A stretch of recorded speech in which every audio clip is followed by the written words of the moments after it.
அவரோ நம் குற்றங்களுக்காக காயமடைந்தார், நம் தீய செயல்களுக்காக நொறுக்கப்பட்டார்.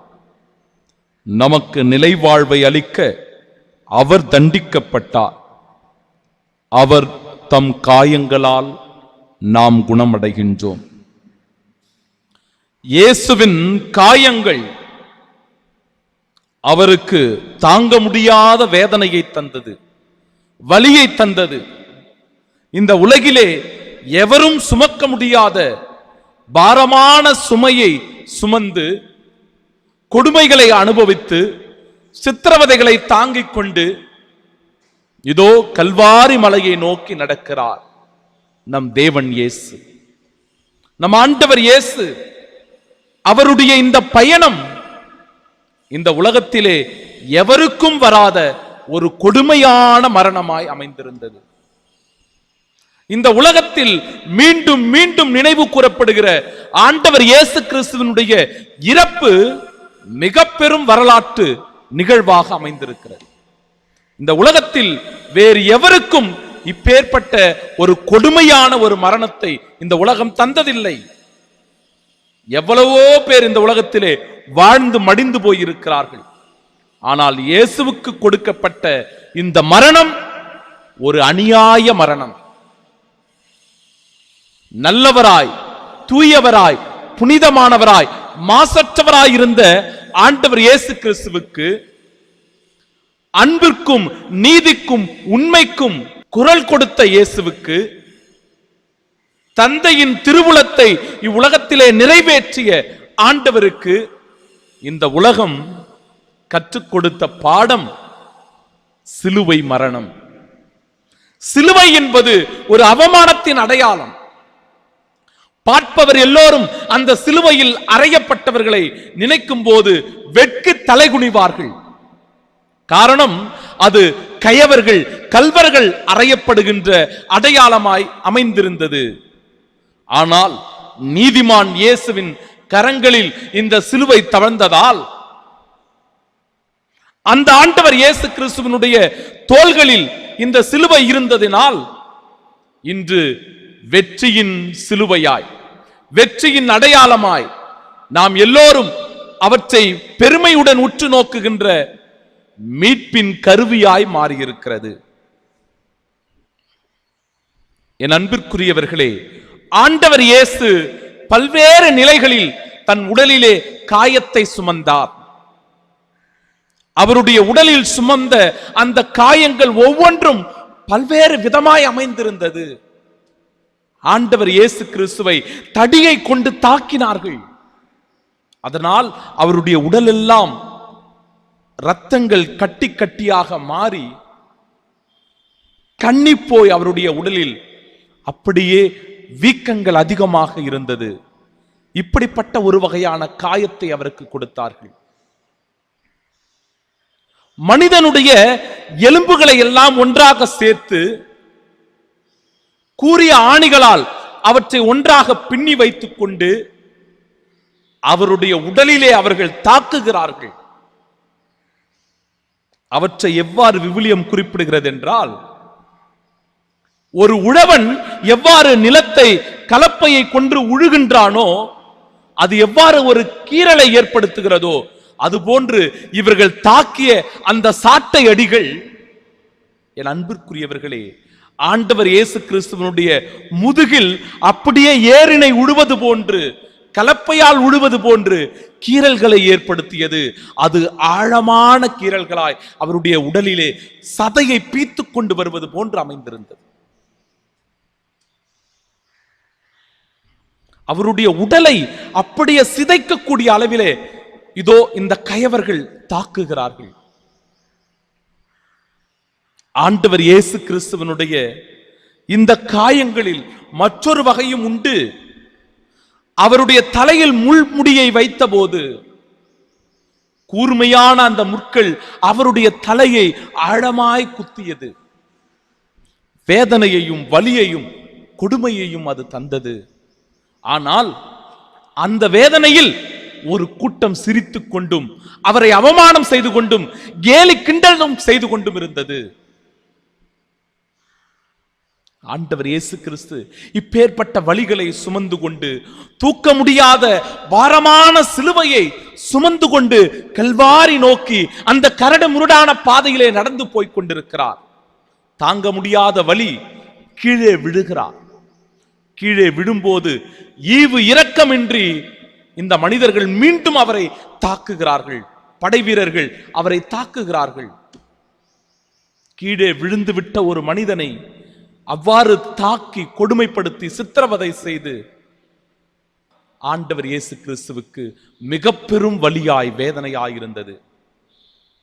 அவருடைய உடலிலே வடிந்த இந்த இரத்த கரைகள் அவருடைய ஆடையை நனைத்தன.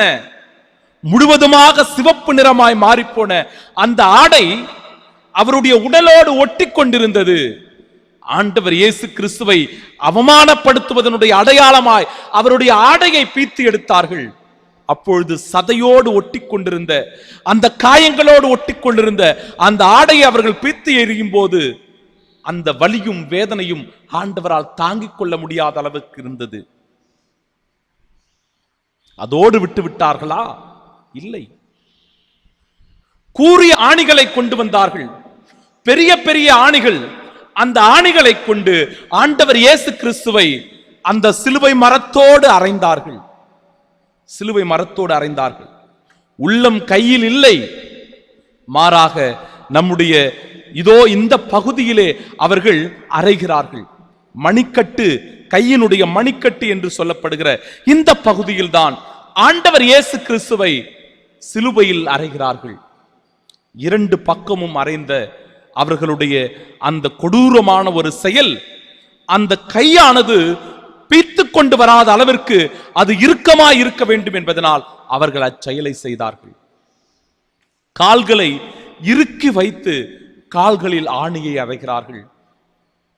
இந்த வேதனையும் இந்த வலியும் எப்பேற்பட்டது என்றால், ஆணிகள் அறையப்படும் போது அது சதையை ஊடுருவி வெளியே வருகிற அளவிற்கு அந்த ஆணியை ஆழமாய் அவர்கள் அவருடைய சதையில் பதித்தார்கள்.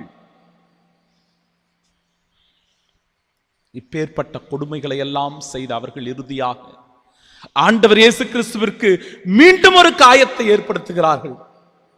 இதோ அவரை சிலுவையில் அறைந்து உயிர் விடுகிற அந்த நேரத்திலே கதறிக்கொண்டிருக்கிற அந்த கதறலை கேட்ட பிறகும் கூட ஈவு இரக்கமின்றி ஈட்டியை கொண்டு வந்து அவருடைய விலாவிலே குத்துகிறார்கள். என்ன பாவம் செய்தார், என்ன தவறு செய்தார், என்ன குற்றம் செய்தார்? இப்பேற்பட்ட வலிகளையும் இப்பேற்பட்ட வேதனைகளையும் ஆண்டவர் இயேசு சுமப்பதற்கு என்ன காரணம்? இதோ இந்த உலகத்தை மீட்க வேண்டும் என்கிற ஒரே காரணம் தான். இந்த உலகத்தை இந்த பாவத்திலிருந்து விடுவிக்க வேண்டும், இந்த அடிமைத்தனத்திலிருந்து என் மக்களை, என் அன்பிற்குரியவர்களை நான் மீட்க வேண்டும் என்பது மட்டும்தான் ஆண்டவருடைய ஒரே நோக்கம். அதற்கான ஒரே பரிசு இந்த சாத்தானுடைய சோதனைக்குட்பட்ட ஆண்டவர் இயேசு அந்த இரத்தத்தை கேட்கிறான். அந்த இரத்தத்தை கொடுப்பது மட்டும்தான் இந்த உலகத்தை பாவத்திலிருந்து மீட்டெடுப்பதற்கான ஒரே விலை என்பதனால் இந்த உலகத்தின் பாவத்திற்காக, உலக மக்களின் நல்வாழ்விற்காக ஆண்டவர் இயேசு தன் இரத்தத்தை சிந்துகிறார். உடலில் இருக்கிற எல்லா இரத்தமும் கீழே வடிந்தோடுகிறது. அந்த இதயத்தின் பகுதியில் இருக்கின்ற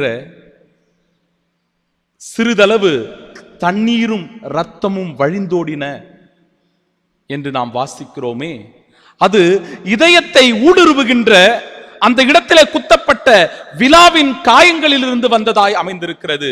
அதன் வழியாய் இந்த உலகம் மீட்பு பெறுகிறது. தண்ணீர் என்பது திருமுழுக்கின் அடையாளம். திருமுழுக்கினால் அபிஷேகம் செய்யப்படுகிறவர்கள் மீட்பிலே பங்கெடுக்கிறார்கள். ஆண்டவருடைய இரத்தத்தினால் கழுவப்படுகிறவர்கள் ஆண்டவர் இயேசு கிறிஸ்துவின் மீட்பில் பங்கு பெறுகின்ற தூயவர்களாய், புனிதர்களாய் மாறுகிறார்கள். ஆண்டவர் இயேசு கிறிஸ்துவனுடைய ஒவ்வொரு செயலும் இறைவாக்காக, இறைவனுடைய திருவுளமாக நிறைவேறுகிறது. தந்தையே, இவர்களை மன்னியும், இவர்கள் செய்வது என்னதென்று தெரியாமல் செய்கிறார்கள். தன்னை கொடுமைப்படுத்தியவர்கள், சித்திரவதை செய்தவர்களை கூட தாங்களே முன்வந்து மன்னிப்பு கோராத நிலையிலும் ஆண்டவர் மனமுவந்து அவர்களுடைய நிலையை உணர்ந்தவராய் தான் கடவுள் இறைமகன் என்பதை, என் அன்பிற்குரியவர்களே, இதோ இந்த வரிகள் தான். தந்தையே, இவர்களை மன்னியும், பகைவர்களையும் அன்பு செய்கின்ற உள்ளம் ஆண்டவர் இயேசு கிறிஸ்துவின் உள்ளம். 2 கல்வர்கள் அருகிலே நின்று கொண்டிருக்கிறார்கள். ஒரு கல்வன் பழித்துரைக்கிறான், மற்றொரு கல்வன் இவன் நீதிமான் ஆயிற்றே என்று சொல்லுகிற வேளையில், இன்றே என் பேரின்ப வீட்டில் நீ பங்கு கொள்வாய் என்று ஆண்டவர் அந்த இறுதி காலகட்டத்தில் ஏற்படுகின்ற மனமாற்றத்திற்கான பரிசாய் கொடையாய் அவனுக்கு தருவதையும் காணுகிறோம். கடைசி நேரத்தினுடைய மனமாற்றங்கள் கூட ஆண்டவருடைய ராஜ்யத்தில் பேறு பெற்ற நிலையில் நாம் போய் சேருவதற்கான ஒரு அடையாளமாய் அமைந்திருக்கிறது இந்த நிகழ்வு. தன் தாயை சந்திக்கிறார். எப்பொழுதும் தன்னுடன் வந்து கொண்டிருந்த இந்த வேதனையில், இந்த துன்பத்தில் தன்னுடைய இதயத்தை முழுவதுமாக பாதித்த ஆண்டவர் இயேசு கிறிஸ்துவனுடைய இந்த மரணம், இந்த கொடுமையான பாடுகள் அன்னை மரியாளுக்கு வேதனையையும் வலியையும் தந்தது. தன்னுடைய இறுதியான அந்த நிலையிலும் கூட தன் தாயை தனியே தவிக்க விட்டு விடாமல் தன் அம்மாவை தன் அன்பு சீடரின் கரங்களில் ஒப்படைக்கிறார். அம்மா, இதோ உன் மகன். சீடரே, இதோ உன் தாய். அன்று அந்த சிலுவையின் அடியில் ஆண்டவர் இயேசு கிறிஸ்து கொடுத்த இந்த வார்த்தைகள் நம் ஒவ்வொருவருக்கும் கொடுக்கப்பட்ட வார்த்தைகள் தான். இதோ என் தாய் என்று அவருடைய தாயை நம்முடைய தாயாக இதோ உன் தாய் என்று கொடுக்கிறார். அந்த சீடர் ஏற்றுக்கொண்ட மனநிலையில் நாம் எல்லோரும் இருக்கிறோம். அதே மனநிலையில் நாமும் தேவத்தாயை, அன்னை மரியாளை நம்முடைய தாயாக ஏற்றுக்கொள்கிறோம். அதனால் தான் கத்தோலிக்க கிறிஸ்தவர்கள் இந்த தேவத்தாயை வணங்குகிறார்கள், இந்த தேவத்தாய்க்கு மரியாதை செலுத்துகிறார்கள். இந்த தேவத்தாயை தன்னுடைய வீட்டிலே ஏற்றுக்கொண்டு ஒவ்வொரு ஆலயத்திலும் தேவத்தாயினுடைய பிரசன்னமானது ஆண்டவர் இயேசு கிறிஸ்துவுக்காக ஒவ்வொரு மகனை, மகளை பரிந்து பேசுகின்ற தாயாக வீற்றிருப்பதை, இடம் பெற்றிருப்பதை நம்மால் உணர்ந்து கொள்ள முடிகிறது. ஆண்டவர் இயேசு அப்பேற்பட்ட ஒரு நிலையில் அவருடைய அவருடைய பரிதவிப்பு, ஏலி ஏலி லேமா சபக்ஸ்தானி, என் தேவனே என் தேவனே ஏன் என்னை கைவிட்டீர் என்று சொல்லி ஜெபிப்பதை காணுகிறோம். இது ஜெபம், இது ஜெபம். ஆண்டவர் இயேசு இவ்வாறு ஜெபிக்கின்ற அந்த ஜெபம் மனித நிலையிலிருந்து எல்லாவற்றையும் அவர் செய்து முடித்த பின்பு தந்தையை நோக்கி எழுப்புகின்ற குரலாய் இது அமைந்திருக்கிறது. இந்த பாவ செயல்களுக்காக தந்தையோடு ஒட்டி கொண்டிருந்த அந்த உறவு நிலை ஒரு சில நிமிடங்கள் துண்டித்து விடப்படுகிறது. அதனால் தான் மிக பெரும் தவிப்புக்குள்ளாகிறார். எப்பொழுதும் ஆண்டவரோடு தம் தந்தையோடு இணைந்திருந்த அந்த உறவு நிலை நம்முடைய பாவங்களினால் ஒரு சில நிமிடங்கள் பிரிந்து போகிறது. தந்தையே ஏன் என்னை கைவிட்டி? மீண்டுமாய் கதறுகிறார். தாகமாயிருக்கிறது. மனித நிலையிலிருந்து பல மணி நேரங்கள் தாகத்தோடு தண்ணீர் கூட கொடுக்காமல் அவரை கொடுமையாக சித்திரவதை செய்த அந்த கூட்டம் இறைமகன் மெசியா தாகமாயிருக்கிறது என்கிற அந்த மனித நிலையில் இருந்து கதறுகின்றார். பிறகு எல்லாம் நிறைவேறிற்று என்று சொன்னவர், தந்தையே உம் கரங்களில் என் ஆவியை ஒப்படைக்கிறேன் என்று எல்லாருடைய முகத்திலும் அறைவது போன்று அந்த வார்த்தையை சொல்லுகிறார். ஏன் எல்லாருடைய முகங்களிலும் அறைவது போன்று அந்த வார்த்தை இருக்கிறது என்றால், இவர்கள் நினைத்துக் கொண்டார்கள், நான் காட்டிக் கொடுத்ததினால் தான் இவர் இறக்கிறார், நான் மறுதளித்ததினால் தான் இவர் இறக்கிறார், அல்லது நான் சாட்டையால் அடித்ததினால் தான், முள்முடி சூடியதினால் தான், அவமானப்படுத்தியதினால் தான், சிலுவையை சுமக்க செய்ததினால் தான் இவரை நான் கொல்லுகிறேன் என்று நினைத்துக் கொண்டிருந்தார்கள். ஆனால் அது அப்படி அல்ல. கடவுள் தானாகவே முன்வந்து ஆண்டவர் இயேசு கிறிஸ்து தன் கடமையை முழுவதுமாக நிறைவு செய்த பிறகு, தன் பணியை இந்த உலகத்திலே செம்மையுறை செய்து முடித்ததின் நிறைவாக, தந்தையே உம் கையில் என் ஆவியை ஒப்படைக்கிறேன், நான் தான் என்னுடைய ஆவியை உம்முடைய கையில் ஒப்படைக்கிறேன், இவர்கள் யாரும் என்னை ஒன்றும் செய்துவிட முடியாது என்பது அன்பிற்குரியவர்களை இந்த இடத்திலே நாம் நினைவு கூறப்பட வேண்டிய ஒன்றாய் அமைந்திருக்கிறது. இப்பேற்பட்ட பல்வேறு உன்னதமான இந்த நிகழ்வுகள் ஆண்டவர் இயேசு கிறிஸ்துவனுடைய அந்த துயரத்தை, அந்த பாடுகளை, இடர்பாடுகளை, அவருடைய இரத்தத்தை நமக்கு நினைவூட்டி நாமும் மீட்பின் பிள்ளைகளாக வாழ நமக்கு அழைப்பு கொடுக்கிறது. இப்பேற்பட்ட இந்த பாடுகளை, இந்த துயரங்களை நம்முடைய உள்ளத்திலே தியானித்தவர்களால் இந்த நாட்களில் மௌனமாக இருந்து ஆண்டவர் இயேசு கிறிஸ்துவின் பாடுகளில் நாமும் பங்கேற்போம், ஜெபிப்போம்.